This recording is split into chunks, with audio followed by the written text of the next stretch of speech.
So you want to make an impact. You're thinking about starting a business, sharing your voice. How do women do it that handle motherhood, family, and still chase after those dreams? Well, listen each week as we dive into the stories of women who know. This is Call Me CEO.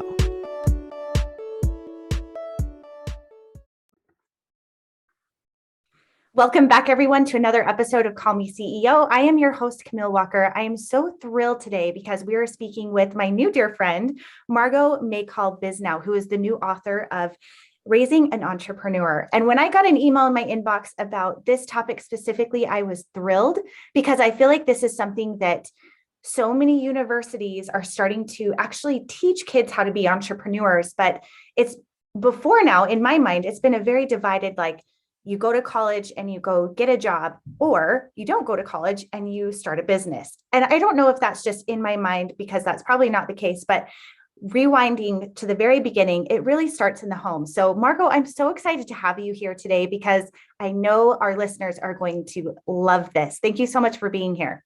Thank you. It's my favorite topic of conversation. Yeah, so we have a lot of things that we were relating to, that we have Utah ties with each other, but I want to go even further back. I kind of give our audience a little bit of history of what your background is and what led you to having interest in this topic. My background has nothing to do with any of this. Okay.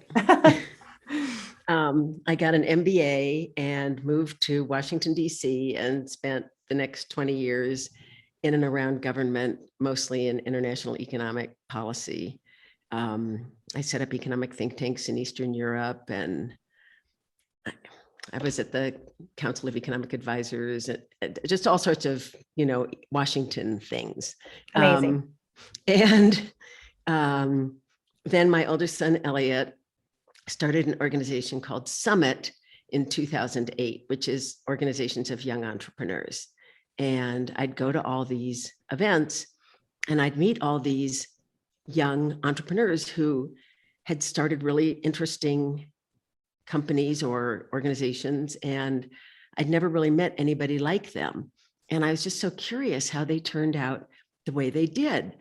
And I asked all of them, I said, I'm just so curious, like, how did you end up like being willing to work so hard to achieve like this goal you have, and to take on so much risk, and to, sort of single-mindedly just, to battle forward on this thing that, where did this come from? And they all said the same thing to me.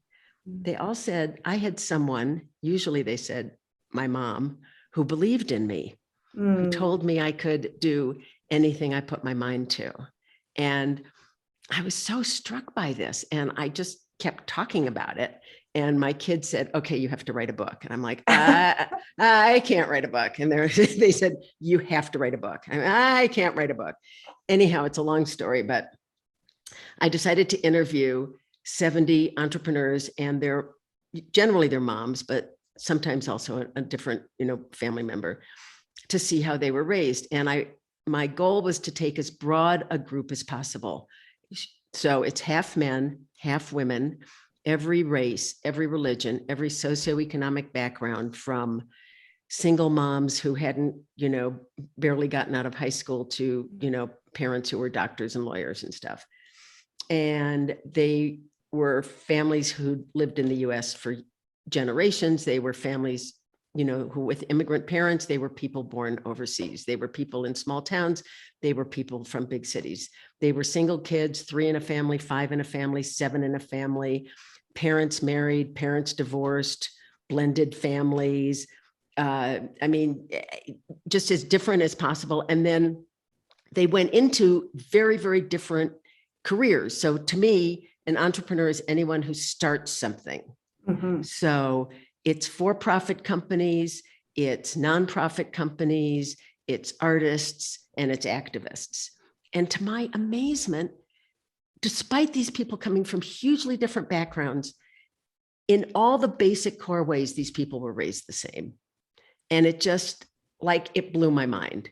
And I got so much more excited about it as I was getting into it than I was when I started, because it's just like, wow. Yeah. Well, first of all, I love that you did your homework and you made it such a wide sample of so many different people and upbringings and socioeconomical backgrounds. That's a feat in and of itself. Did that primarily come from the summit group that your son had started? Was that how you were able to aggregate them all? That's probably 2/3 of them, maybe. Then I come from Washington, D.C. So some of them were people I knew. And then some of me was just reaching out, like, I'm just looking for some more, activists, because it's not a world I'm that familiar with. And I just wanted people like who'd really gone into like very different kinds of professions. And, so I would reach out and ask people I knew to introduce me to other people. That's amazing. Well, let's dig into the meat of this. Let's talk about it, because I would love to hear what are those key factors that these entrepreneurial kids are being taught in the home. No, I would love to share these with you. And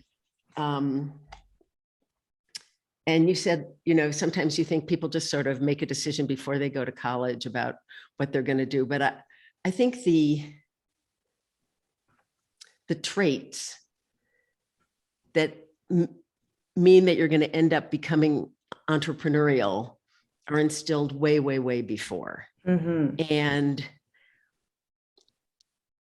I don't think you can make your kid an entrepreneur, just like you can't make your kid an orchestra conductor or a doctor. You can simply encourage certain kinds of behavior and attitudes so that they end up going that way. I think you can definitely kill it, but you can't make them an entrepreneur. Of all these 70 people, there were only 5 examples where there were 2 in a family who became entrepreneurs. And in all 5 of those cases, they have a 3rd sibling who did not. So I think that the parents can definitely, lay the groundwork, and then it's up to the kids. And can I just say, like, not everyone wants to be an entrepreneur. Not everyone wants to take on that much risk. Not everyone wants to work 80 hours a week with an uncertain, payoff. And that's okay. But I think the things you learn, the skills and the attitudes will help you whatever you do. If you're more entrepreneurial, more creative, more risk-taking, more problem solving. So I think it's a good thing whether you become an entrepreneur or just you become more entrepreneurial. Yes, that makes a lot of sense, because as a mother of 4, I look at each one of my kids who are all raised by the same set of parents, and their personalities and what drives them and what they want to do and be, and they're still quite young.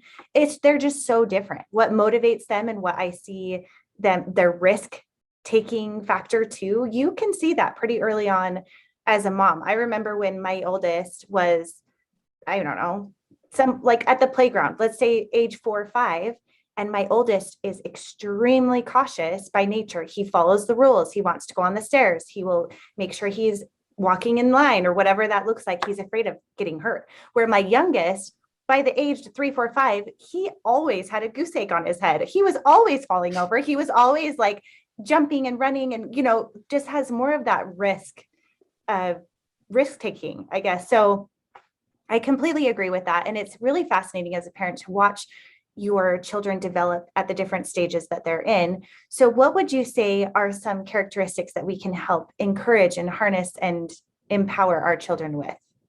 So can I just say you're obviously a great mom, because you understand and respect and appreciate and encourage that your kids are all different.